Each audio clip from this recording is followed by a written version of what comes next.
bud. This is Suit Up Sports. Suit Up Sports. Where opinions are as sharp as a tailored suit. No fluff, no gimmicks, just unfiltered, hard-hitting takes on sports and a whole lot more. It's time to suit up. Now here's your host, DJ the Suit Stout.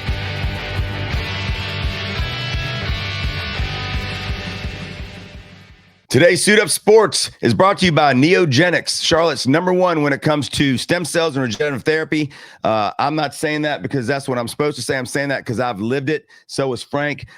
Nico over at Neogenics is taking care of us. I've had stem cells in my arm. I've had it in my knee. I've had it in my shoulder. You've had it in your back. Buddy, you ain't lying when you're talking about Neogenics as a life support for us as older guys.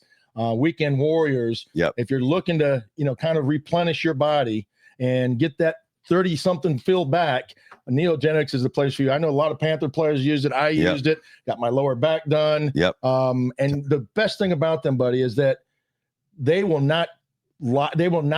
tell you exactly what it is that you need to do. And they might not be able to help you. And if they can't treat you, they won't treat you. That's right. Yeah. And it's any nagging joint pain, shoulder, neck, back, knees, any of those things, they'll treat it. They do stem cells, they do PRP. And like Frank said, they do a lot of athletes from Thomas Davis to Harold Varner Jr. to Matt Doherty. And I can go to Tony Womack, baseball all-star.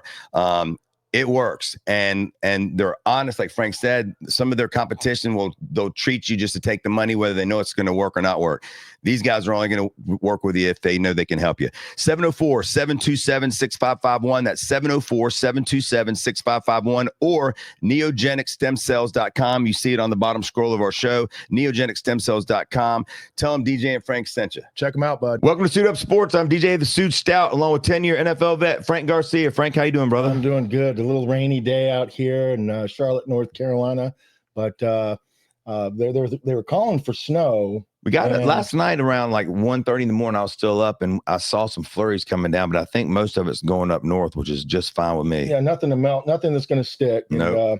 I know for me and you and for most people, we don't want to see the snow, but the kids, yeah, they all get all super excited about it. My son this morning went out and said, Dad, he's become like the weatherman. Every morning he goes, it's going to be the high of this. And, it's snow coming because it's raining outside. And, he's asking me a million questions. Is it because he wants to miss school? And yes, 100%. That's why I wanted to know. Yeah. If he has gotten to the point where he knows if it snows, they lock the schools down and he gets to stay. Even in Charlotte, if they threaten snow, you normally get off. So I'm sure he'll get a few days coming up. It's been a little bit dreary today, but looking forward to the weekend. Some great games going on. I got a golf tournament taking place Saturday and Sunday. Oh man, this cold. We played yesterday, and I'm gonna tell you what. I wore when you go play golf, you've played in cold weather before. You got the tops and the heaters and all the gear that they put in these golf carts now. But I went out there with just a long sleeve shirt and a golf shirt and pants, and that's a lot for me because I'm a warm blooded guy. When I do anything athletic, I'm going to sweat. Yeah. So I lasted about 9 holes, and it was like 39, 40 degrees out there, and I had to take the long sleeve off. And all the guys out there were like, what is going on? I said, buddy, I got insulation that you just can't. I'm like a whale or a seal that has all this fat underneath that you just can't see, but it insulates me very, very well. Man, I'm supposed to – I've been sick all week, so I haven't done anything, and I'm supposed to play golf tomorrow. And I was looking at the weather and I'm like, it's going to be 44 degrees and I have no interest in playing at 44 and it's going to be wet and it's going to be carts on path. So I think I'm going to bail on that. Especially a little warmer to 45. Yeah. 45. I mean, that's cold. That's too cold for golf. Okay. Especially so you have a cutoff. Oh yeah. 50. Oh, I used to, buddy, when I retired and was looking for something to do, I didn't care if it was snow on the ground. We were going to go out there, ice on the greens. And I remember hitting some shots when we'd play every morning. We had the early tee time at 7:30 at my country club. And we'd go out there, we'd have the frost delay, but some greens were still not unfrozen. Sometimes you hit it right in the center of the green, the thing would bounce up like it hit the cart path. Yeah, when it's cold or rainy, I don't want to. And I also, if in all transparency, spend a hell of a lot more time looking for my ball than you do. So I freeze as I'm sitting out there. And that's fair. One of my sons, Connor, works at a golf course, Cedarwood, here in Charlotte. And yesterday he came in my room. He's like, Dad, it's freezing. Do you have any like thick pants or whatever? So I gave him like the Under Armour tights, the thermos, and he said it worked. He kept warm, but man, I'm not a fan of being outside in the cold. I hate it. Speaking of cold, the Dallas Cowboys were very hot.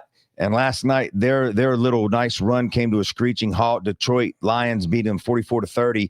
And, that was a big game because the loser of that game's chance of going to the playoffs dropped dramatically. Detroit set an NFL record last night with I think after their last 14 losses, they've won the next game, and they did it again last night. Game was pretty entertaining, little messy, but go ahead, because I know you want to get into it. I mean, before we talk about the game and the intricacies and, the effort and, the players and the plays, I think, I feel like I need to rant about this because I got to get off my chest. Watching that game last night, and every Thursday night game, it feels like, has been painful. They're trying to take the enjoyment out of watching these games. You take what's supposed to be a 2.5-hour game, you turn it into a 4-hour event because the referees want to throw a flag on every single play. It's ridiculous. And half the time they're wrong. Yep. Half the time they're making shit up. And the other half, it's just they're calling things to just know that they're getting their voice is heard or their name on the TV. And it's already bad enough as it is with what a lot of people think in sports, because of what's happened in Vegas just recently in basketball and, some of the other things that we've had in our past. But now that there's teams in Vegas, that games are fixed. Yeah. And the referees are involved and the players are involved. And every little time we see a guy run out of bounds, like that kid from Buffalo running to the end zone, all of a sudden just decides to run out of bounds, we're going to want to investigate him. We're going to think that there's something shady going on. And that's the problem with having sports in Vegas and having the amount of money that we have and having the amount of apps that we have access to bet, whether it's DraftKings or, Sporting Net book or whatever it is that you use to make your bets, all these Vegas odds bets. And it's got to the point where it's going to ruin sport. And it's not just football. No, it's every sport. And, we've talked about the gambling part before and how they're going to have to eliminate player props if they want to eliminate any of this stuff. Because even in baseball, where we saw 2 pitchers for the Cleveland Indians or Guardians, get suspended now probably for life because their buddies were betting on the speed of their first pitch. And these guys are telling them, all right, look, I'm going to throw it not as hard. And so, they're going to have to get rid of props. They were in on it. Yeah, same thing with Terry Rozier has been accused of. So they're going to have to figure that out. But you're totally right about the officiating. Watching a football game or a baseball game or a basketball, and basketball's just started now, so it's not as hot on my pissed off referee list. But football and baseball in particular have gotten ridiculous. And what drives me crazy is that the world that we live in now, where we have freaking robots, we have cars that drive themselves, we have all this technology. We saw an extra point, a big play of the game with the Texans and the Colts last week, which was the worst officiated game I think I've ever seen. We saw them call an extra point good that wasn't good. And it was a big part of the game. And what drives me crazy is with the technology we have, why not have 2 lasers shooting off the top of to the moon? And it can even be a super moon, like last night. It could be one of the biggest moons you've ever seen. Like there's so many easy ways to fix a lot of this. Baseball right now, which I was torn on, but now I'm all for it. In the minor leagues, they went to having balls and strikes with a automated computer, basically an automated referee and umpire. And at first I didn't like it, but when you watch a game, and now that Major League grades their officials, and so does the NFL, but when you see an umpire in baseball, for instance, miss 15 balls and strikes in the game, that's insane, and that's game changers. Well, and you've also seen those umpires or referees that have a vendetta against the batter, or the manager, or the manager, 100%, and any close call is going to be a ball. Yeah. And, you can easily tell and gauge the balls and strikes when one team is getting it versus the other team. When some team is painting the corner and the other team isn't, why that's a strike for them and not for us. Why you're punching guys out on balls or strikes that are clearly outside of the zone when everything else they've done has been about a 98% rate. And all of a sudden you're going to miss the one that's going to strike the guy out that you don't like. And even in baseball, plays at home plate. We saw one in the World Series that was a huge call and they got it right, but it was the reason they got it right was because they went to replay. They've got 18 angles of every play now. the time for technology to take over the officiating, and I get officials are for the most part are doing their best. People make mistakes. I get all that, but you're totally right. It's slowing the game way down. Some of these games are flag fest. You could call hold every play if you want. You're an offensive lineman. You would be the first to admit that. You call hold every single play. And there's some referees or umpires that didn't like me, or we had gotten to some argument, or I'd said something that he didn't like, or whatever it might be. And all of a sudden, next play, I got a holding call. Yeah. It's kind of like, okay, I'm going to put you in your place. Sure. You're going to know who's in charge. It's like a bad cop that can arrest you for a speeding ticket because you don't listen to his commands. Well, it has gotten ridiculous. And that game last night, there were several. I mean, I had money on Detroit, so I was fine with it. But they called an offensive pass interference on Ferguson and towards the end of the game, which, if anything, was defensive pass interference, but really shouldn't have been called anything. Well, it was definitely defense. He turned him, he hooked him. He knocked his knee. But it certainly wasn't offensive pass interference. When they called offensive pass interference, not only myself, everybody on the broadcast was like, "Oh my!" And even and here's the problem: you have these retired umpires or refs that are sitting there giving us their opinions on what a call should be.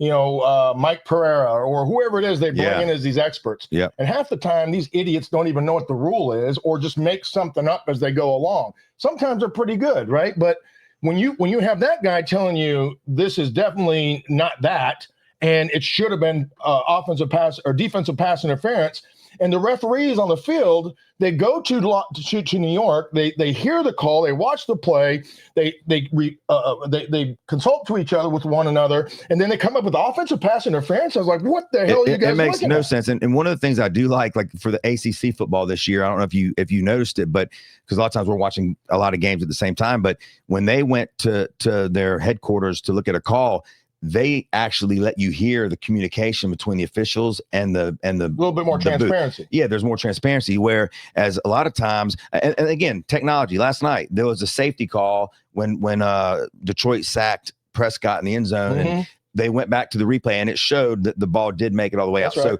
it saved that play. It was the right call. They've got that technology for everything. They can take so much of this crap out of the. And by the way, like you said, it's ruining the product. People get excited to watch a game. We want to watch it from 1 o'clock to 4 o'clock. We don't want to watch 4-hour games. That's right. We don't want to see 18 flags a game. And I'm not here to watch the refs throw flags. Correct. To see how strong their arm is. To me, if it's egregious, call it. If it's not, don't call it. But those are the best games usually. The ones that are decided by the players on the field where there's no flags. You don't even notice the officials. And you don't even notice the officials are there. They're just spotting the ball and managing the game. Well, that leads into the next thing I want to jump into, because we have a great weekend of college sports. College football, NFL, college basketball. But when it comes to rules and things that need to be fixed in sports, everybody is aware of this whole Lane Kiffin ordeal. He leaves Ole Miss to go to LSU. He leaves after winning the Egg Bowl versus Mississippi State. He leads Ole Miss to. It's his MO. It is his MO. But I don't blame him, because I don't think him leaving at that point in time is his fault. College football schedule is insane, the way that they have it set up. The fact that he has to make that choice after that game and can't coach in the playoffs. The fact that the portal opens while the playoffs are going on, which puts teams in the playoffs at a disadvantage. The NCAA, who, regardless of the sport, we hear Jay Billis all the time on TV tearing them up on basketball, and he's totally right. It translates to all the sports, but something's got to be done. And I hate when they bring politics into it, because that just makes everything worse usually. But whatever they have to do to fix this, Lane Kiffin leaves and he's taking a bunch of heat. It is his MO. And what regardless of what side, I do feel bad for the Ole Miss fans, but one thing that I don't feel bad for the fans. I feel bad just because they finally got a good program. I feel bad for the players. Well, definitely the players, but when I feel bad for the players that were the innocent bystanders in this. Fans, but the players are also leaving every year because the other schools offering them $2 million and they're offering them $1 million. That's part of the problem. And that's part of the problem. No doubt about it, DJ. And I'm glad you said that, because or they sit out before a bowl game. It's not an individual. They're taking advantage of the system that they have, right? And they're using it to their benefit, just like anybody would in America, right? Yep. It's what makes this country what it is you have the ability to use and a lot of these different tools at your disposal, and you're going to pick out which one is going to best fit your needs. And when I talk about the fans at Ole Miss, and we have a good buddy, and he's one of our big sponsors, Nico from Neogenics. We love Nico, and he's like a woman scorned. Nico definitely he likes to have more of a negative, I think, view on certain things, and he's pissed at Lane Kiffin. I don't think he has a negative view on certain things. Well, I'm talking about the Lane Kiffin event. I think, I definitely think he has his panties in a wad. But let me just say this: if I went to the Ole Miss fans right now, and we did a survey with everyone that was at their stadium, 80,000 people. You said fans? They're fans. Okay, the fans. The fans. And I said to them, Ole Miss fans. Ole Miss fans. I just want you to reiterate that. The fans of Ole Miss. The fans of Ole Miss. If I went to the fans of Ole Miss, and 5 years ago, I think it was 5 or 6 years ago when they got Lane Kiffin, if I said to them, you're going to have him for 6 years, and he's going to he's going to build a football program because you never had one. He's going to get you in the top 10. He's going to get you in the top 10. He's going to get you in the playoffs. He's going to get you national prominence, and then he's going to leave. But you've got a 6-year deal. He's gone. Will you take the deal or not? Sign me up. 100%. There's not one person that will go, no, I'd rather just suck. Let's just stay sucking. It's almost Let's take our chances. We want a guy that's going to be here forever. Those days are gone. Right. It'd be like if I said to you when you were in the NFL, Frank, I'm going to promise you right now that you're going to win a Super Bowl. When you lost to the New England Patriots, I'm going to give you that game. I'm going to go. But you're going to have a losing record every other year. But you're going to win a Super Bowl. Exactly. So these Ole Miss fans, I get why they're scorned. Mercenaries are hired each and every day. What do you think is happening in college football with these draft picks that they're getting at and going out and paying millions of dollars? They're hired mercenaries to come in and help their school win. We saw more people transfer schools last year in basketball and football than ever before. This year is going to make that look like it was nothing. These players, if you're a second string player, the Syracuse head coach, and I can't remember his name right now, but I love him. He just tells it like it is. And he said, if you're a second string player on a team, your ass is leaving. What I choose to do is try to keep my second string guys and let them know that we're going to develop you. And in year 2 or 3, you're going to be a starter and you're going to play and you're going to make more money. But even with that philosophy, which I like it ain't going to work, because if you're a second string player and you want to play and another school's doubling your money, you're gone. In most cases, there are some exceptions, I'm sure, but in most cases, you're going to take the money if the situation fits. With the chance to play, with the dream of going to the NFL. And all Lane Kiffin did. The only way you're going to the NFL is if you play. Correct. And all Lane Kiffin did, which again, he's got a track record of this, so I see why he's taking a lot more crap for it. But if the schedule of the NCAA, the way that you're allowed to do things was the way it should be, this would have happened after the playoffs. People still would have been pissed that he left. Well, first off, the playoffs are way too long. They wait too long.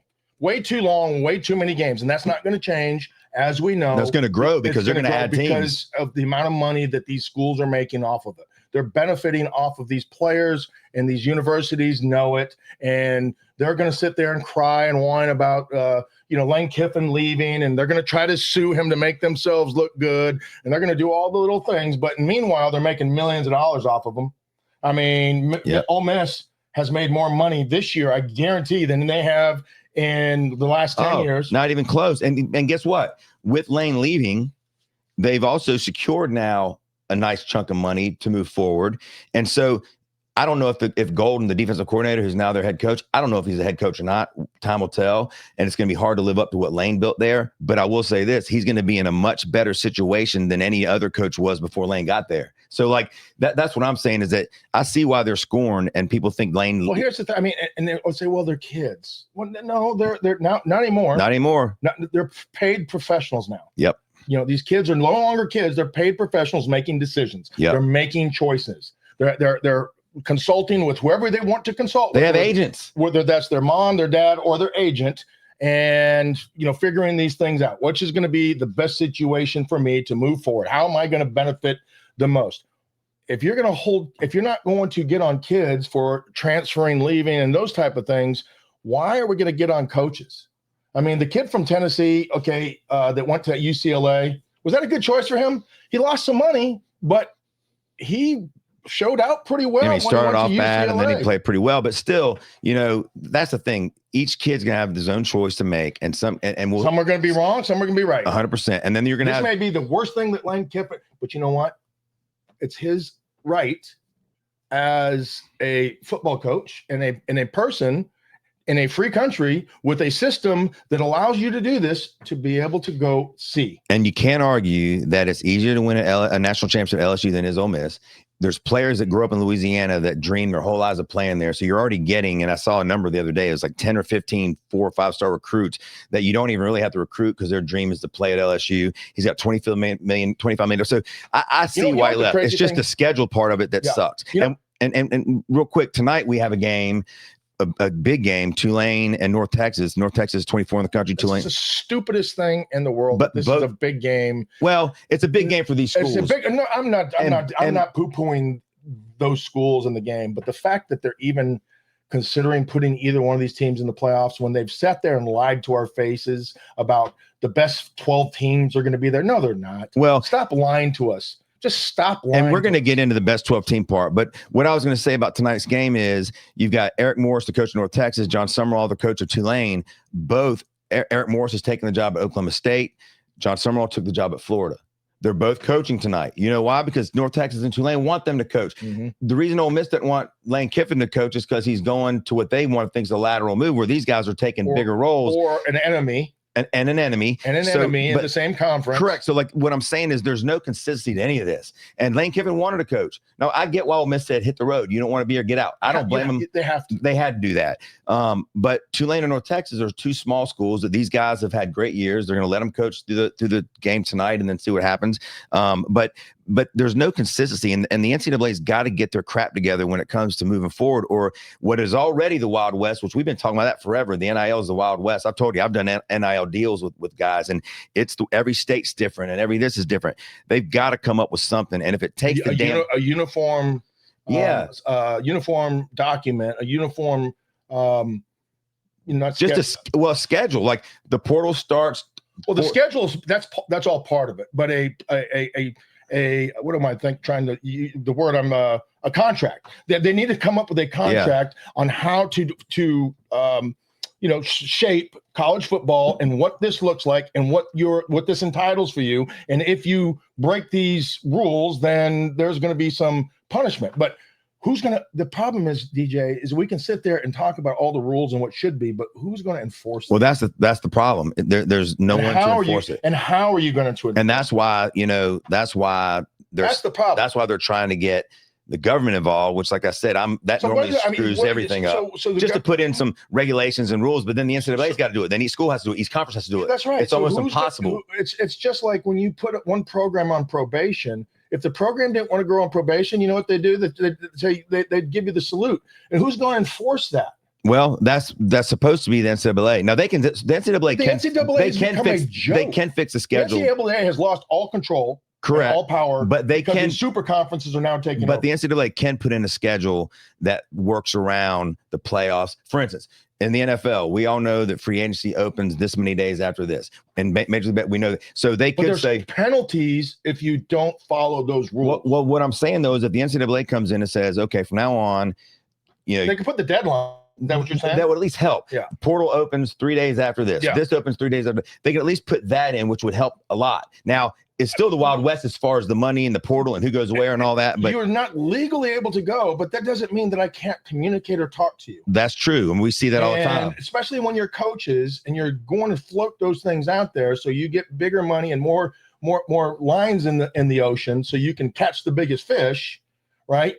Your agent's going to float those things out there. Who's going to punish those guys for that? Well, I mean, again, that's supposed to be the NCAA. And the coaches are going to be the ones that okay, well, the rumors are, and everybody has the source. The rumors are that Coach Lane Kiffin's going to leave for your job, and LSU or Ohio State or Penn State or Florida, those are all possibilities that he may go to. Right? I mean, his agent's the one floating out. Lane's like, I don't know what's going on. Yeah, right? Lane said he didn't even know what he was getting paid. Yeah, he's sitting there.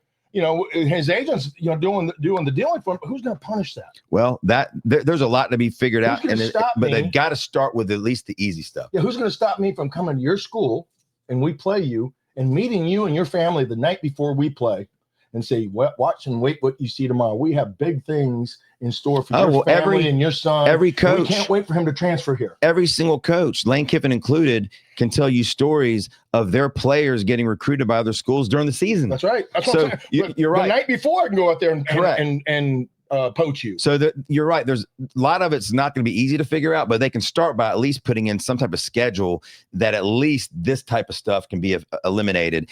It still doesn't mean there won't be backdoor deals and all that, but at least to save kind of what we've gone through these last 2 weeks, and then the portal stuff, starting during the playoffs. I get that the schools that didn't make the playoffs need to get to work to build their teams, but it also puts the teams in the playoffs at a disadvantage. So there's not an easy answer, but I don't think moving to 6 is going to change it. Well, I'll tell you because what. There's always going to be the 17th, and 18th, no and doubt, 19th team that think they're deserving to be in the playoffs. And I know we're going to talk about a lot of different things, and that goes to leads to the conference championship game and the penalties for that. And if you have 3 losses versus 2 losses, but you're playing in a championship game, should it count against you? I mean, there's so many things wrong with college football right now. It's broken. And with all that being said, the product has been enjoyable as hell, and so that's the hard part. So, for instance, the level of the level of the difference between the wins and losses and who can beat who has narrowed for sure. A top 25 team, the 25th team could beat the number 1 team a lot easier now because of the bulk of the best players in the country going to these top 25 programs. The issue is going to be with college football. It's not going to be the top 25 teams, DJ. It's going to be the bottom 50 or the AA school. How are they going to compete against these top 25? Because if you follow the money, which is going to lead to the best players, the best schools and programs are going to get the best players each and every year, and you're not going to see a change or turnover from who the top 25 are. Well, what you're going to have to see is a super conference, which has been talked about now for a few years. They have them already. But they're going to have one big super conference, and then the schools like UNC Charlotte of the world who can't compete in that. They have that already. It's called Division I and Division II. But it's going to have to be redefined because you can't have schools like East Carolina, UNC Charlotte, some of these schools that can't keep up. Are they going to have to do it like college? What do you mean? 7A. Oh, you mean like high school? I mean, like high school. Maybe a 7A pro that you have to have. They're going to have to do something, and who's going to determine that? I mean, again, the NCAA should, but we don't trust them to do anything correctly. So, because the schools like UNC Charlotte can't keep up, they can't compete in a world that we're in right now. They can't. But they're playing against them. But they have to play against them. And they have to play against them. And they're losing money. But that's the only way they can make up money. Correct. And they're still losing money. To schedule the Ohio States, to schedule the Michigans, to schedule the Floridas, the Texas. Well, you still might can do that, but that leads to a whole different argument that we've seen with a lot of these teams on the bubble of getting in the playoffs of saying, why the hell did we even play Ohio State first? Why did we play Miami or Notre Dame first? Because if it's not going to help us. This argument has been going on for 25 years, by the way. Oh, it has. And I'll take you back to the very first game, or the game that kind of changed it for everybody, is when Michigan lost to App State, right? Why would you schedule an App State to go or why would you schedule an App State now to go play these guys? Because all they're going to do is affect your record negatively if they beat you, right? But this was back before NIL. This is pre-NIL money. So the NIL may have changed a lot of this to, give it a little bit more consistency. But, you're still going to try to schedule those programs, right? Because you don't want to play a Florida or a Texas A&M or a Texas every week. The only way to schedule this is to play in conference and schedule that you are required to play in your conference with these super conferences at least 10 games. And maybe what you do is kind of like the NFL, where each year you rotate in a different conference that you play. So, for instance, like this year, the Panthers are playing the NFC West. Yeah. Maybe in college, if you're the SEC, maybe your conference rotates to the ACC or to the Pac-12. So each one of you play one or two teams from there. But even then, you can say, well, damn, this team ended up playing Miami and Virginia Tech, where this team played. And you're always going to have the discrepancies there. And the only way you're going to be able to stop those discrepancies, because there's going to be plenty of teams within your conference to play, is to just play your conference schedule. Yeah. I mean, and it might come to that. And like I said, there's no question there is huge change on the horizon when it comes to college athletics, football in general. And who knows who's going to take the reins? Who knows when it's going to happen? Because it's not an overnight flip the switch kind of thing. I do think they can fix some of this stuff this offseason if the NCAA gets off their ass, which I'm not saying they will. And I think I think those things are down the road.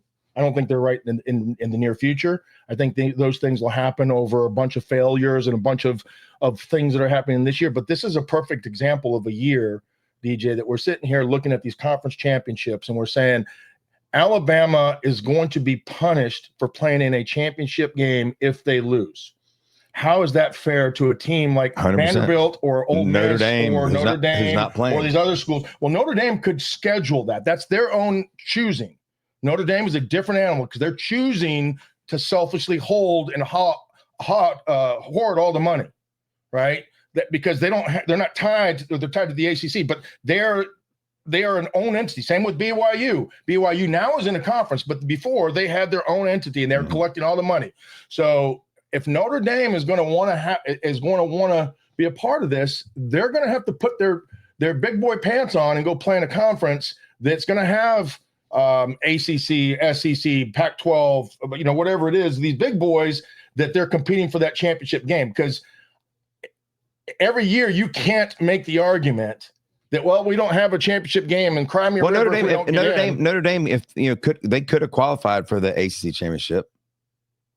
Right. I mean, Notre Dame plays. They're the best team in the ACC by far. Yeah. I don't They're know. not in that. They play the schedule, but they're not held to the standards of the ACC. Yeah. They're their own entity because they collect all of their royalties and hoard those things. The TV They're deal not sharing those with the ACC. Only in only in basketball, not in football. Yeah. Football, they're their own brand. Yeah. Basketball, they play in the ACC. So that's where they have to adhere, and they have a chance. Yeah, football they only play, I think, they're their own 5 games or whatever it is. They're their own brand. Well, let's talk about some of the games this weekend because they have huge ramifications when it comes to the playoffs. And we talked about North Texas Tulane tonight. I don't think, I agree. I don't care. It should be a good game. Whoever wins, they shouldn't get in the playoffs. So I'm not worried about that.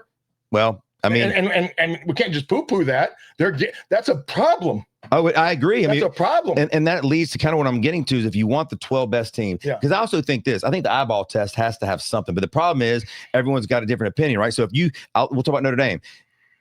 Notre Dame to me is playing, they lost their first 2 games, lost on the last play, which an egregious holding call wasn't called at A&M. They lost on a last minute field goal to Miami. Then they've won every game since then by double digits. People say, well, their schedule's not strong. And I wouldn't sit here and argue that it was, although they did beat a ranked Pittsburgh, Navy, and USC all by double digits. They're playing, and I can make a case for Notre Dame. I can also make a case for the head-to-head for Miami. They did beat Notre Dame head-to-head. I can also make a case for Vanderbilt. I can make it. I mean, so there's Texas. Texas has as strong a case as anybody. Well, Texas, they play in the deepest conference. Well, they're the only team that have beat 3 top 10 teams, I believe. But then they've also lost to a crap Florida team, just like Alabama lost to a crap Florida State team. And that's my point of when these conferences are so deep, the 12th team can beat the number 1 team in that conference any given Saturday.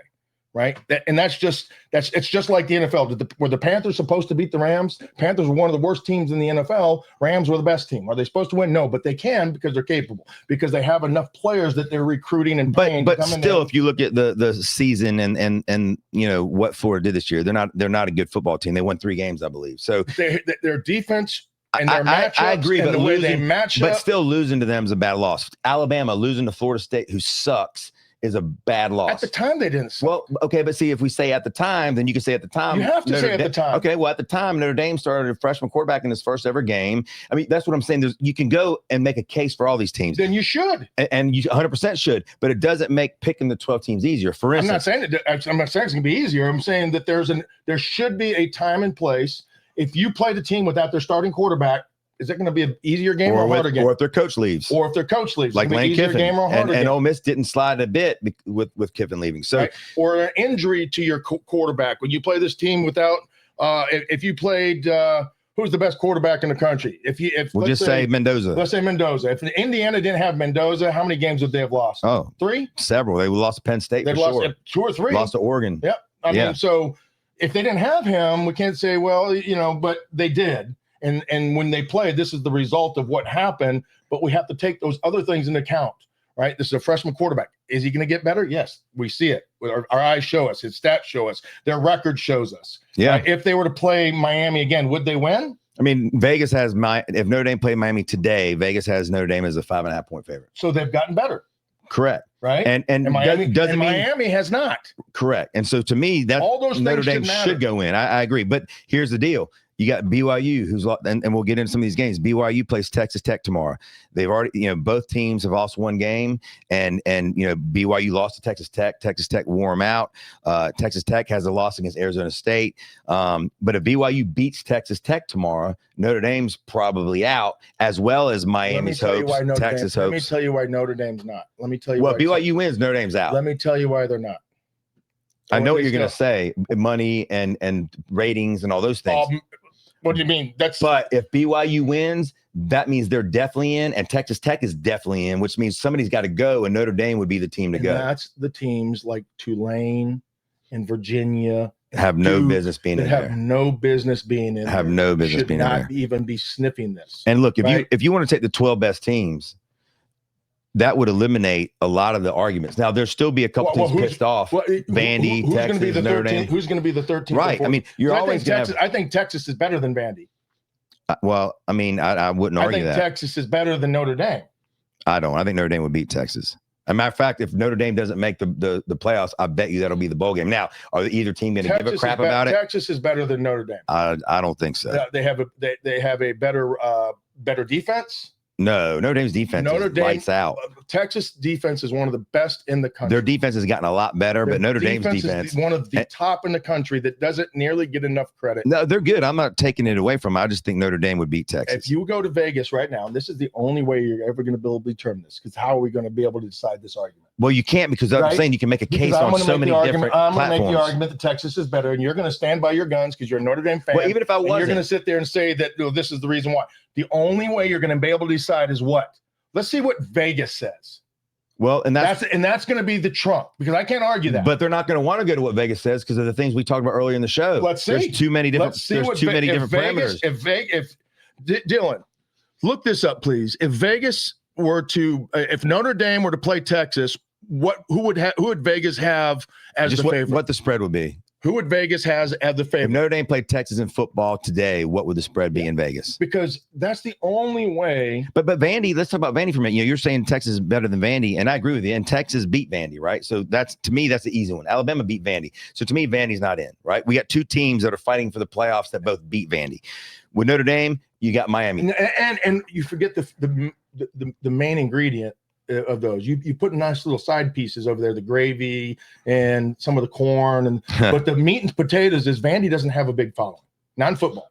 No. And that is the meat and potatoes of what is going to decide, or is what people are going to look at to say they should be in, especially when you're looking at the ratings and the amount of money that people are making. All this stuff is based for what? One thing, money. Correct. Agreed. So which is why you can't think that if everything is based on money, all the things that we're talking about, that the most popular teams aren't going to get in. Notre Dame has a better chance than anybody because of their Notre Dame. I think if BYU loses to Texas Tech, I think Notre Dame's in. Of course. But if BYU beats Texas Tech, then Notre Dame's out because somebody's got to go out. I don't think it's that quick. I don't think it's that easy. I think there's still an opportunity, and that's where you're going to go to the conference championships with the 3-loss team versus the 2-loss team. Well, Notre Dame didn't play.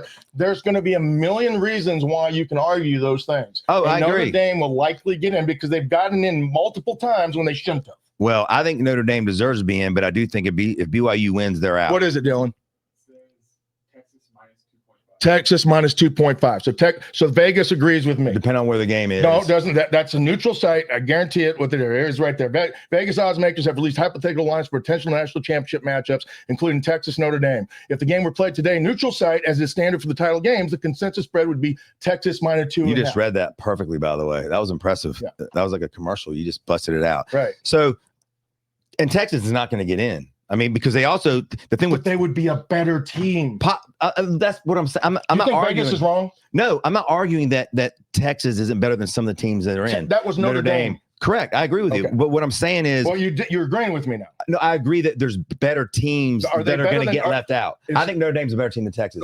Vegas has Vegas says. I agree. Well, Vegas had Notre Dame favoring against Miami about 2.5 the first time they played. Miami won. Upsets happen all the time. Upsets happen, but Texas A&M was favored over Texas last week. That doesn't mean that doesn't make them a better team. That means that of course there's a chance that Notre Dame could beat Texas. I'm not saying that.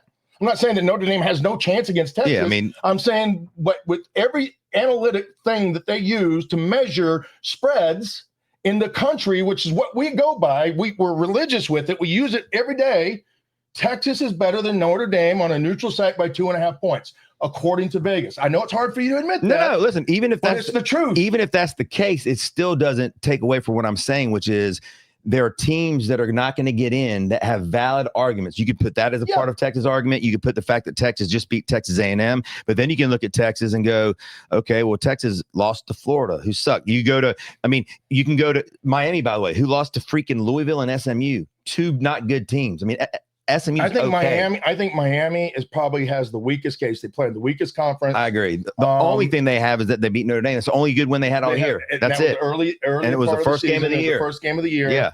When anything can, it was a very close game. Yeah, they won on a field goal at the end of the game. Very close game, coin flip. Notre Dame had a freshman quarterback start his first game. It was Miami, and it was a home game for Miami. Mm-hmm. So, and then Miami has beaten nobody since then, right? And they lost to Louisville and SMU, and they play in the weaker conference. I think Miami would probably be, if you're talking the top 12, they would not be in my top 12. Me either. Texas and Vandy would be ahead of them because you know who Vandy lost to? Alabama and Texas. Vandy and Miami, I think, are about equal. So I think Vandy would beat Miami. I think they're about equal because I think you have to value the strength of schedule and what these teams play. And Miami played one team, Notre Dame. It's the only ranked Clemson, team. At the time, and they played. But they played no ranked teams except Notre Dame. They played Virginia and Duke. Well, I don't know if they played both of them. They played one of them. Virginia and Duke, but they lost to Louisville. No, they lost to Virginia. No, they lost to Louisville and SMU. They didn't play Louisville Virginia. And SMU. Even worse. But that's what I'm saying. This is such a cluster, and people are going to be just like NCAA. We saw what happened when SMU got in last year, right? And when Boise got in last year. So that's the thing is that at some point, if you just say, forget all that stuff. Let's forget all that stuff. Let's just look at the eyeball test. Who are the best 12 teams? Well, so here's the problem. But they're not going to do that. Because that's impossible. Everybody's got a different set of eyeballs. Who's going to determine that? And no matter, just like you and I went back and forth with Notre Dame and Texas, there's going to be a lot of college pundits and professionals. Well, the people that are just like you and I. The people that are on the board that's making these decisions. You've got athletic directors from different schools, different conferences. They don't even watch half these teams, by the way. Correct. And that's what I'm saying because each guy on this board is going to have a different agenda. I'm with the ACC, so I'm going to fight my ass off for Miami. Correct. I'm for Notre Dame. I'm fighting. So whoever it is. So let's get into the games first because I want to make some picks and I want to jump into the NFL too because there's some big games. North Texas, Tulane tonight. 24-20. Both coaches are leaving for bigger jobs. We talked about that.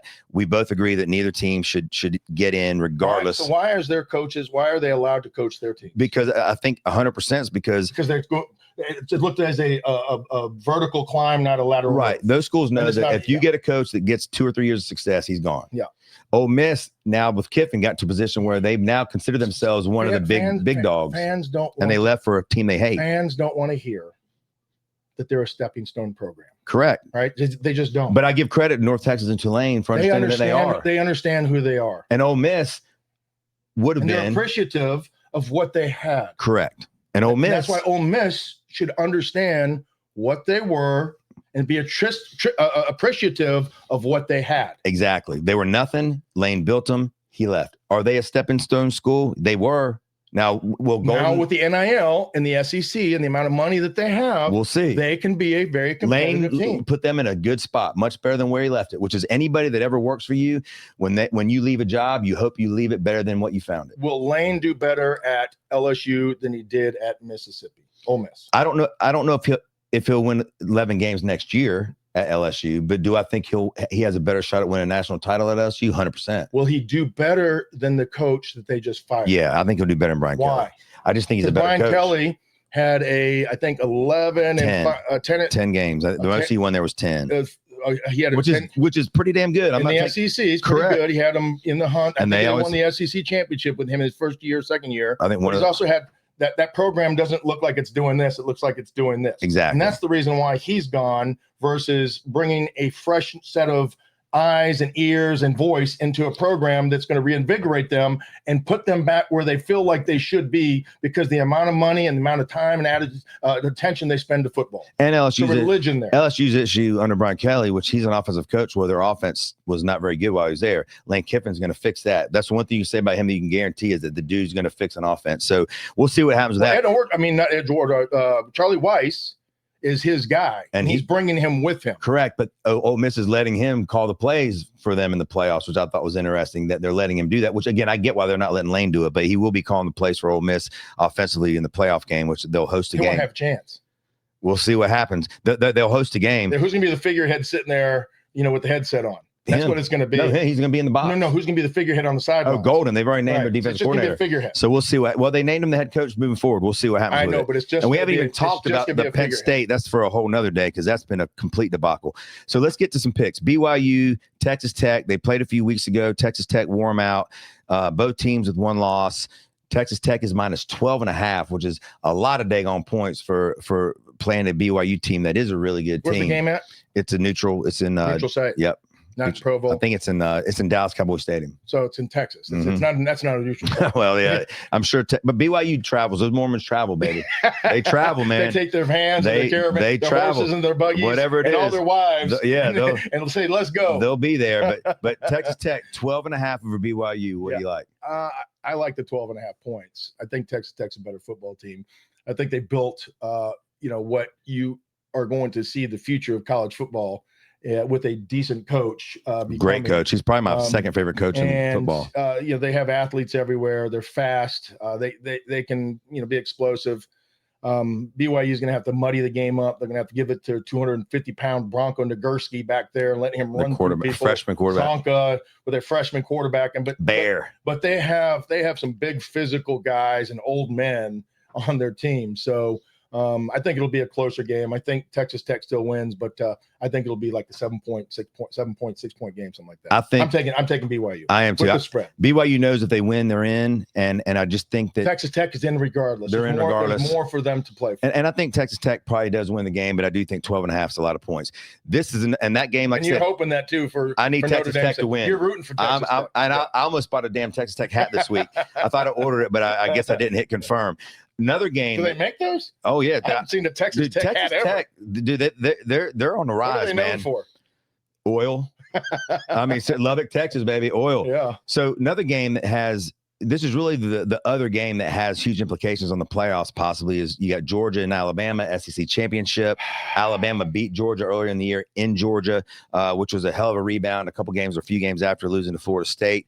Georgia's laying 2.5. Georgia is without their starting center, who is arguably the best center in the league. And I was reading some stuff, and David Pollock played at Georgia, good analyst. I like him a lot. I do like David Pollock a lot. And he said, he's very fair. He's very real. He's very honest. I agree. And he made a point, and he obviously knows that Georgia football team a hell of a lot better than I do. But he made a point to say that if there was 3 players on Georgia's team, you couldn't lose. You couldn't lose. The center's one of the 3. The quarterback was the other one. I forget who the third one was. But he goes, losing the center for this game is going to be a big deal. Now, Alabama's without one of their best defensive tackles. But if Alabama loses, then that gives them 3 losses, including one to Florida State. Here's what I'll say about that. In what Pollock said, he's right as far as the heartbeat of the team, the leaders of the getting team, everybody in the right position, the leaders of the team. But offensive lineman, especially one, doesn't score points. One offensive lineman doesn't score points. So how valuable? How much is he going to be missed? A little bit for all the things that we said, but for one game with all the hype and heart surrounding this game and the two teams that are the best in their conference, maybe the best in the country, I think it would be a travesty if Alabama doesn't get into the playoffs. I think they're definitely one. If they lose, you're saying. If they lose, even though they'll be the only 3-loss team, this game shouldn't matter in your overall picture, in my opinion, for regardless of who's playing. Right, schedules should be determined. The best team should be in already, and you should not be punished whatsoever by playing in a conference championship because they're not going away. The only way you would ever be able to do this was to do away with conference championships. We know they're not doing. Why? Money, right? So this game should be a freebie. It should be for a title. I'm not saying they shouldn't have it. I like the fact that they're playing. I don't want to see them play again in a month for a national championship and for the 3rd time, right? Because that's likely, a scenario that could very, very easily happen if Alabama gets in, but they should not be punished if they lose to Georgia, especially after they beat them once. If they lost to them twice, maybe we can have a different conversation. Even though they lost to Florida State, who is one of the worst teams. Doesn't matter. I mean, like, again, that was the first game of the year, second game of the year. Florida State has a lot of great athletes, a lot of talent. It was early in the season, so we can't use that as a reason why and not use Notre Dame for the same reason. Well, I agree with you 100%. I'm just saying that if you do have 3 losses, and there's they teams, play in the toughest conference in America, and they're one of the top 5 teams in the country. Who you taking, Georgia minus 2.5 or Alabama? I'm taking or the games in Atlanta. But both those teams travel. I mean, that'll be mixed. This is really literally. I think Kirby Smart, and I like Alabama's DeBoer. I like DeBoer. I loved him at Washington.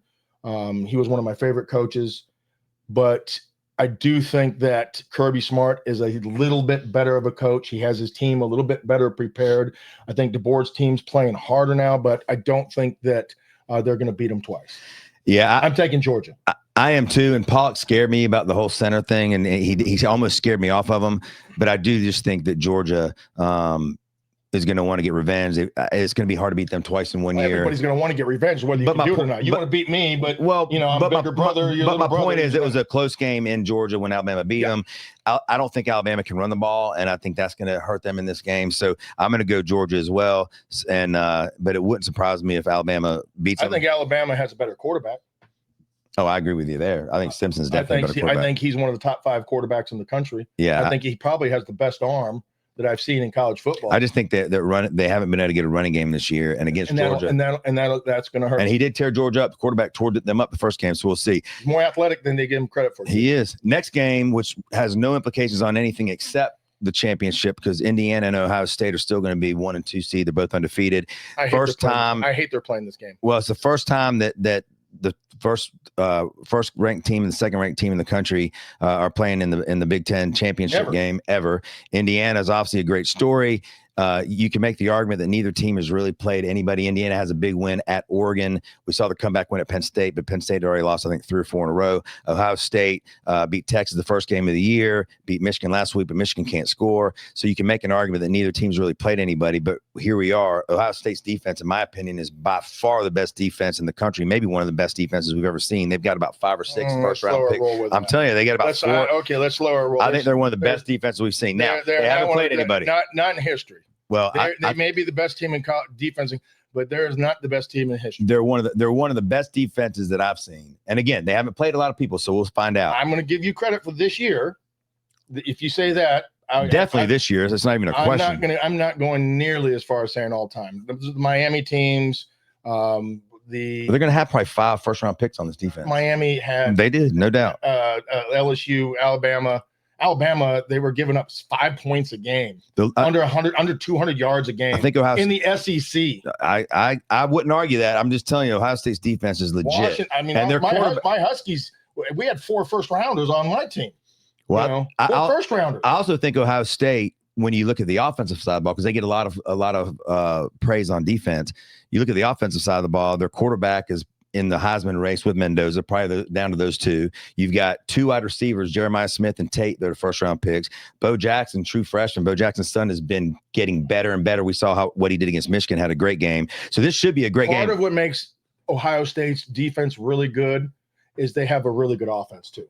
They do. And the defense is not on the field very long, because the offense can control the ball. They can win multiple type of games. They can win a battle in the trenches. They can win a bad weather game. They can win a shootout because of all the athletes you just said. They have talent everywhere. Notre Dame, their offense, I think, can play with anybody as well because of that. I think their quarterback is maybe not as good as this kid from Ohio State. Not yet, yeah. This kid is accurate. This kid is a leader of the team, and I think Ohio State's a better football team. I think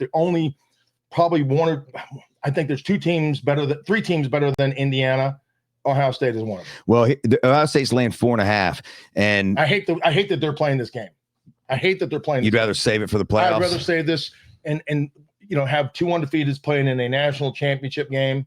And this is the one time that if they took it as a draw and said we're not going to play, we're both just we're going to come meet at the 50-yard line, shake hands, and walk away. I think that'd be badass as hell. And we'll see you at the Natty. Well, here's the one thing that when I'm handicapping this game that I wonder is that Ohio State played Michigan last week, They had lost 4 straight times to Michigan. Ryan Day, hadn't beat Michigan.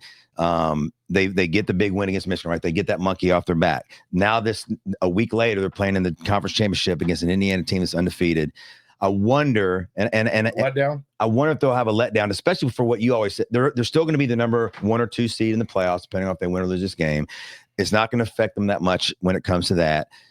I wonder if they have a letdown, or let me tell you. Let me give you, because of what you just said. Does a conference championship mean that much anymore? Let me just give you a little personal insight. In playing championship games. Yep. Right, having played in them multiple times myself as a player and as a coach. Right, coaching kids that are going to play in a championship for the first time that have never been there. Right, that's challenging. Yep. Why? Because things happen faster. The lights are brighter.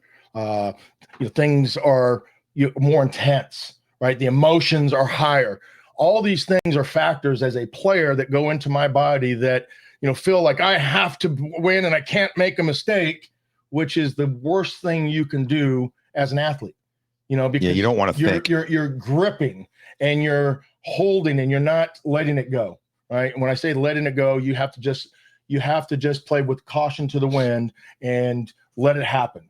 Right. Whether it's golf, I don't care what, basketball, when you start thinking about the pressure and the clutch shots and, the putts or, the plays and the catches and the throws, everything gets a little faster. Things get a little bit brighter. Ohio State has dealt with that. So it's not going to be as big and it's not going to be as fast. Right? They've dealt with that before. A lot of these kids have, not all of these kids. So there'll be some kids that might have a little ebbs and flows with how they play and their nerves and all the things that go into that. Most of these kids for Ohio State won a championship last year. They've been there. They know what to expect.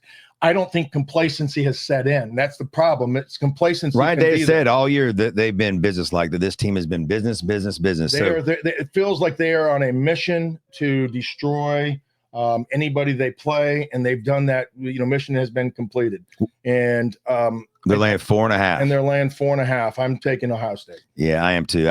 I think there is a chance of a letdown, but again, as good as Mendoza's been, and he'll be good again eventually in this game, but it's going to be those 1 or 2 throws that you grip, and it may not be him. He may be a kid that just doesn't let the pressure affect him. He makes love to pressure versus letting the pressure break the pipes. Yeah. Right. So, with him, he may be that, but other players are not. Right. And if they have a bunch of those guys, like the catches they made against Penn State, the one-handed catch out of bounds, the end zone throw, the catch, the step through 30-yard dart, yep. When he's got a guy hitting him, barreling down his chest, those are all great plays. I think he may be a kid that is immune to the pressure, but there's other kids out there that are going to feel it. Let's jump to NFL because I know we only have a little bit of time left, and there's some big games in the NFL, and we'll go through these fast. Let's start off with your Pittsburgh Steelers at Baltimore. Baltimore's laying 5.5. This is a huge game because both these teams have a chance to win their division. This is the first of 2 games they have over the next few weeks. Baltimore coming in. Lamar Jackson didn't practice again yesterday. Something's obviously wrong with him. He has not looked like Lamar Jackson in the last few weeks. Ankle, knee, it's all kinds of issues. Pittsburgh, there's games with old age. I can relate. Where's that stuff right here? Right. Yeah. But the Pittsburgh's coming in. Aaron Rodgers has been getting banged up a little bit. They bring in Adam Thielen this week. Something doesn't seem right there either. Both these teams to me are coming in this game with limping, and I don't mean necessarily from an injury. Just something doesn't seem right with either team. They don't have the identity of the tough, hard-nosed teams that they've been. Pittsburgh's defense, I think, is like 28th in the league. Well, we saw last week, Buffalo run the same run play, I think, 27 times, and Pittsburgh couldn't stop it. I mean, so that's a problem. Yeah. And that's a personnel issue. Because Derrick Henry's coming at you. That's a personnel issue, right? When you have now, I don't know if guys weren't given the effort or if you just don't have the guys to make the fit. Or something wrong in the locker room. That's the thing. Tomlin. I think Mike Tomlin has lost this team. And that's what a lot of people think. He's lost it a couple of years ago when they brought in Russell Wilson to be the savior of the organization after Roethlisberger retires, and after they go through their Kenny Pickett phase, and Mason. I think Mason Rudolph's a good quarterback, and he probably should be playing in this game if Aaron Rodgers has a broken hand and he's going to have that cast, because anytime he gets hit, he's going to fumble. right? Anytime he gets hit in the pocket, he's got a broken nose now too. Yeah. Well, they're going to have a broken heart if they continue to play, because this will be the first time in Tomlin's career they're not going to make playoffs. They're not making the playoffs this year. But I hate to say it. And as long as they have Tomlin, I've said that all year, and because I just feel they're too up and down. But I will say this, and this is going to surprise you. This is a 5.5 point spread, and if a coach like Mike Tomlin hasn't lost the locker room, they would rally the forces on this. They would rally the troops. TJ Watt is more likely to get hurt in this game and tap out, because that's what he does when the team is not in it. If he's not, if they don't have a lead and he's playing as a front runner, he will tap out and he will go to the sideline, and his hot side will be hurt. His hip will be hurt. He'll hold his elbow. He'll show everybody how hurt he is and go to the sideline and still have a good – when TJ Watt wants to play, he's one of the best defensive players, and Pittsburgh is a much better defense. But there's too many things going on with the secondary, too many things. They don't have enough wide receivers. I love their running backs. Both of their running backs, I think, play hard. I think their offensive line is good, but that's not enough. So you're taking Baltimore minus 5? I'm taking Baltimore minus 5. All right, you're taking Baltimore, and I am taking the Steelers. I think this game is always it's in Baltimore, and I just think it's always a field goal game. I think before this year, as well as Lamar Jackson has played, I think last year they split. But before that, Lamar Jackson had only beat the Steelers once, and he's looked awful in the last few weeks. He's hurt. The Steelers have had Baltimore's number, but something is not right with this team. I agree. All right, let's move on. New Orleans at Tampa Bay. The reason I put this game in there is because as a Panther fan, you're trying to get to the playoffs. You need Tampa Bay to lose. Arizona almost did us a favor last week when we had a surprise upset over the Rams. New Orleans is scrapping. They're fighting hard. They were a 2-point conversion away from tying the game against Miami at the end of the game last week. Tampa Bay is laying 8.5. They do get Evans back this week. They also get their other I forget the receiver's name, McMillan. I believe it's McMillan back this week. So they're getting healthy. Tampa Bay is laying 8.5 at home in a must-win situation. Who you got? Evans is a difference maker for them, and if he's healthy, 100% healthy, the problem is when you go back on the field after a long-term injury like that, and you're playing, your endurance is not going to be what it was, and you have a chance of getting hurt again. Is if they don't monitor your plays. But Evans is a difference maker. He's Mayfield's pacifier. He's a security blanket, and I think he's worth about 3 points. So. What's the 7? 8.5. 8.5 at Tampa. I'm hoping New Orleans, steps. I would never touch this bet with 8.5. I wouldn't either. But I think New Orleans is going to keep it close. Yeah, I agree. New Orleans has been scrapping, and their quarterback Shuck, the rookie, has looked pretty good. He looked good against the Panthers. He looked pretty good against Miami. Everybody was looking good at the Panthers at the time. Oh, that's true. But I do think that this is a teaser game. I would tease Tampa down to just win, but I do think 8.5. Maybe the Saints keep it close. Another big game that has big playoff implications: the Colts and the Jags. They're battling for the division lead. Colts have lost a few, I think 2 or 3. Daniel Jones is playing with a broken leg. Colts at Jacksonville laying 1.5 points. Who you got? Gosh, they have Taylor's one of the best running backs in the league. They have one of the best offensive lines. Daniel Jones being hurt has taken away from his ability to scramble and make big plays, which are usually for first downs or touchdowns even in their case, and that's hurt their offense. I don't think they have the best defense in the world. Going to Jacksonville at this time of year, you know what the temperature is in Indianapolis right now? Oh, it's freezing. 8. Yeah. You know what the temperature in Jacksonville right now? It's 88. Yeah. You know the humidity in Jacksonville? It's hot. Yeah. You know what happens when guys in cold weather go to hot weather? They struggle. They get dehydrated and they cramp up and they tap out, especially when it's hot.